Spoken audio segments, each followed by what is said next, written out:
ठीक आहे. मी आणू अध्यक्ष महोदय, सन्माननीय उपमुख्यमंत्र्यांनी जी वस्तुस्थिती सांगितलेली आहे त्या वस्तुस्थितीच्या आधारावर या संपूर्ण प्रकरणाची योग्य ती चौकशी केली जाईल आणि चौकशीच्या मध्ये जे काही निष्पन्न होईल त्यानुसार त्याच्यावर कारवाई केली जाईल. ठीक. चला आता पुढे प्रश्न उत्तरे. प्रश्न क्रमांक 1. प्रश्न क्रमांक 1. प्रश्न क्रमांक 32,098. अध्यक्ष महोदय, अध्यक्ष महोदय, वितरित केल्याप्रमाणे अध्यक्ष महोदय, हा जो काही प्रश्न आहे हा बालकांच्या पोषण ट्रॅकर संबंधीचा प्रश्न आहे. अध्यक्ष महोदय, काय झालं?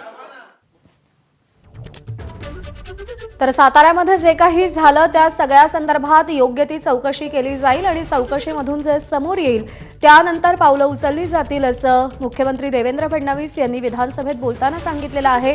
दरम्यान एकनाथ शिंदे यांनी देखील या सगळ्या प्रकरणात निवेदन दिलेलं आहे. उपमुख्यमंत्र्यांनी सांगितलेल्या वस्तुस्थितीची तपासणी करू, त्यानंतर कारवाई करू असे मुख्यमंत्री देवेंद्र फडणवीस यांनी आदेश दिलेले आहेत. एकनाथ शिंदे यांनी साताऱ्यात नेमकं काय घडलं या सगळ्या संदर्भात विधानसभेत सविस्तर निवेदन दिलं आणि एकनाथ शिंदे यांनी जे सांगितलं त्या सगळ्या संदर्भात तपासणी करू, त्याचा तपास केला जाईल आणि त्यानंतर योग्य ती कारवाई केली जाईल असं देवेंद्र फडणवीस म्हणाले.